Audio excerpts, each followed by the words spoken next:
Assalamualaikum warahmatullahi wabarakatuh. Perkenalkan, nama saya Sarul Zakaria dari Prodi Manajemen Regular Plus dengan NIM 28921500009.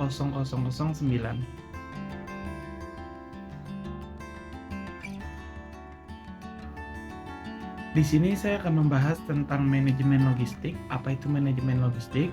Manajemen logistik adalah proses perencanaan, pelaksanaan, dan pengendalian kegiatan penyediaan, produksi dan distribusi barang dan jasa dari sumber daya yang tersedia dengan efektif dan efisien.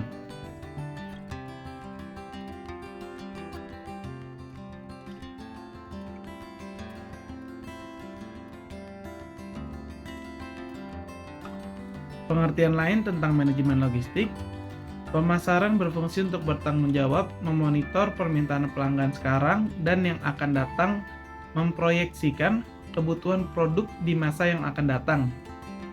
Sedangkan manajemen material membantu untuk mengembangkan customer service yang baik.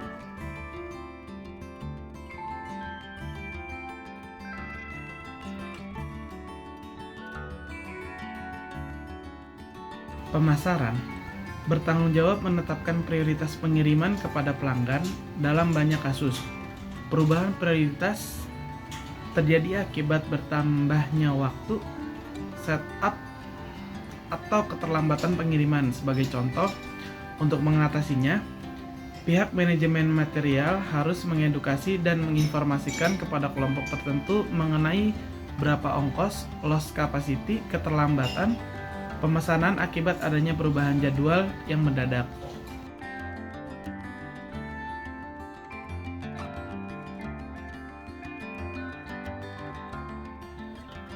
Dari segi marketing, mengatakan bahwa perakitan produk A diberhentikan dulu dan akan diganti dengan perakitan produk B, maka ongkos menjadi lebih tinggi.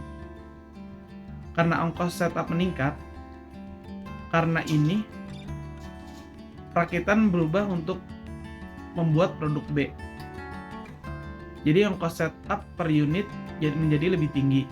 Selanjutnya, jika produk B selesai, maka akan dilanjutkan kembali untuk perakitan produk yang A. Dan lini perakitannya sudah berubah sehingga memerlukan setup ulang. Dengan keadaan demikian, maka perusahaan akan mengalami loss capacity, berakibat fasilitas serta pekerja menjadi menganggur. Pengantar pemesanan menjadi terlambat dan resiko ketidakpuasan pelanggan menjadi meningkat. Kegiatan antara logistik dengan pemasaran. Kegiatan pemasaran tidak akan lepas dari unsur pembaruan perusahaan, yaitu unsur-unsur yang satu dengan lainnya harus saling terkait dan terintegrasi secara utuh, sehingga apabila salah satu ada ketimpangan, maka proses kegiatan pemasaran akan mengalami hambatan.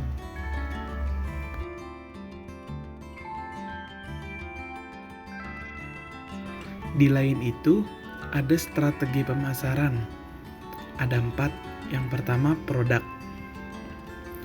Barang atau jasa hasil rancang, bangun, dan rekayasa perusahaan dalam upaya untuk memenuhi kebutuhan para pelanggan.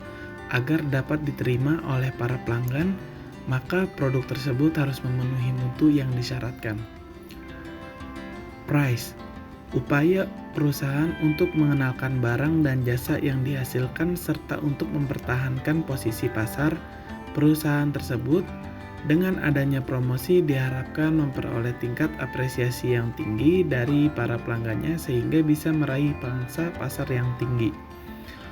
Promotion, harga yang ditetapkan perusahaan yang dibentuk dari komposisi berbagai pengeluaran baik langsung maupun tidak langsung yang diakumulasi sehingga menjadi ongkos total. Ada laba yang diharapkan di dalamnya. Flash, kegiatan yang berupaya untuk dapat menempatkan barang atau jasa sampai pada komunitas pelanggan sehingga dapat memenuhi kebutuhan pelanggan secara tepat waktu, tepat guna, tepat mutu, dan mampu memperoleh dengan cara yang mudah.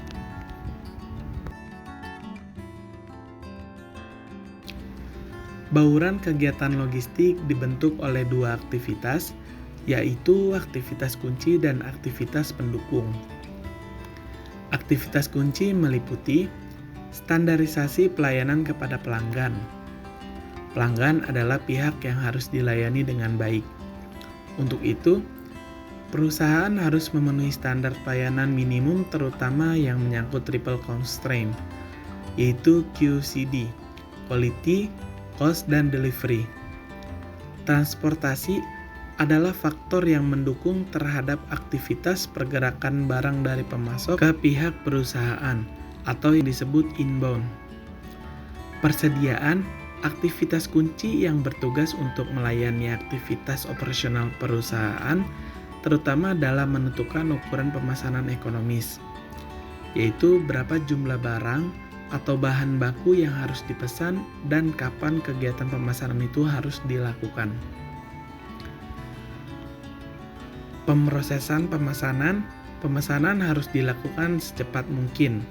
Pesanan dipenuhi dari persediaan yang ada di gudang atau dari tempat produksi langsung. Apabila barang yang sudah dipesan sudah tersedia, selanjutnya dilakukan pengiriman kepada pemesan.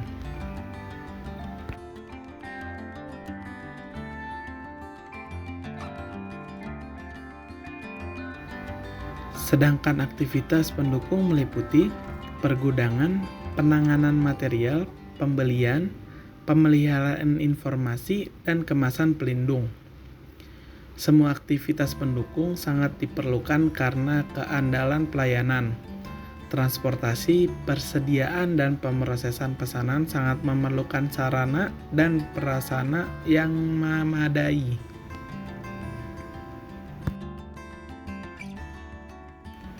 Komunikasi dalam pemasaran. Setiap membicarakan informasi pasti terkait dengan komunikasi. Komunikasi yang baik diperlukan dalam memasarkan suatu produk. Ada 5 arus komunikasi. Arus komunikasi ke bawah, arus komunikasi ke atas, komunikasi horizontal, komunikasi diagonal, dan komunikasi melingkar. Arus komunikasi ke bawah yaitu komunikasi yang mengalir dari seorang dari tingkat atas kepada penerima komunikasi ke tingkat yang lebih rendah. Contoh bentuk komunikasinya adalah instruksi kerja, memo resmi, buku pedoman, surat tugas, dan lain-lain. Arus komunikasi ke atas yaitu arus komunikasi dari seorang tingkat bawah kepada penerima informasi di tingkat atasnya dalam suatu organisasi. Komunikasi horizontal yaitu komunikasi yang mengalir dari individu ke individu lain yang selevel tingkatannya. Contoh, komunikasi antar kepala departemen pemasaran dengan departemen produksi. Komunikasi diagonal, yaitu komunikasi menggunakan saluran lain apabila tidak berfungsinya atau tidak mempunyai suatu saluran komunikasi yang ada. Dan komunikasi melingkar, komunikasi yang mengalir di seluruh aliran komunikasi yang ada. Jalur komunikasi ini menggunakan semua jalur yang ada atau semua arus komunikasi yang ada.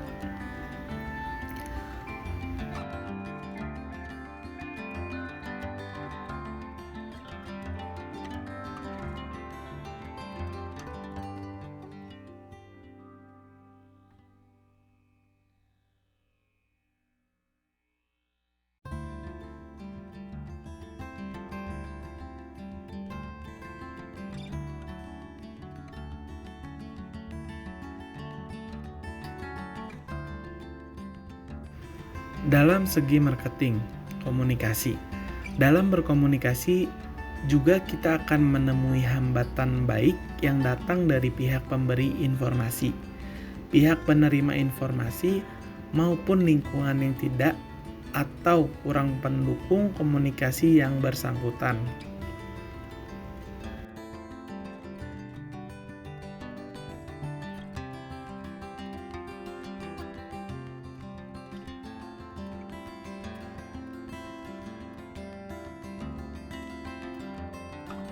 Ada beberapa teknik mengatasi hambatan komunikasi. Informasi harus dibuat sejelas mungkin, sehingga dimengerti oleh penerima yang mempunyai pandangan dan pengalaman yang berbeda. Mempergunakan bahasa baku dan biasa dipakai sehingga informasi lebih bisa diterima. dan dimengerti oleh penerima informasi. Lalu menghilangkan kegaduhan atau kebisingan yang ada. Buat suasana yang akrab dan bersahabat sebagai bagian dari tercapainya proses komunikasi. Mempergunakan kode-kode atau istilah-istilah yang sederhana dan mudah dimengerti. Lalu komunikasi yang baik berorientasi pada penerima informasi, bukan pada pemberi informasi. Hal ini disebut empati. Dan untuk hal yang dianggap penting, harus dijelaskan berulang-ulang dengan bentuk yang lain, namun apabila terlalu banyak pengulangan akan dapat membosankan.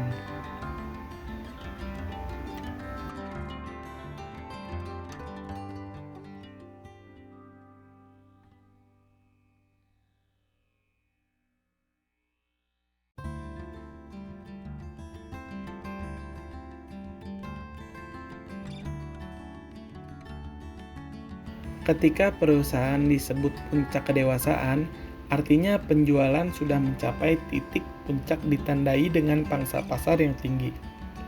Atau bahkan, sebagai market leader, maka pelayanan kepada pelanggan harus dipertahankan dengan cara menjaga kinerja logistik perusahaan, dengan cara menjaga triple konstan.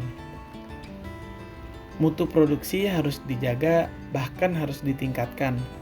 Harga bersaing bahkan diusahakan lebih rendah dari pesaing, dan dibarengi dengan waktu kirim yang lebih cepat sehingga terhindar dari penurunan.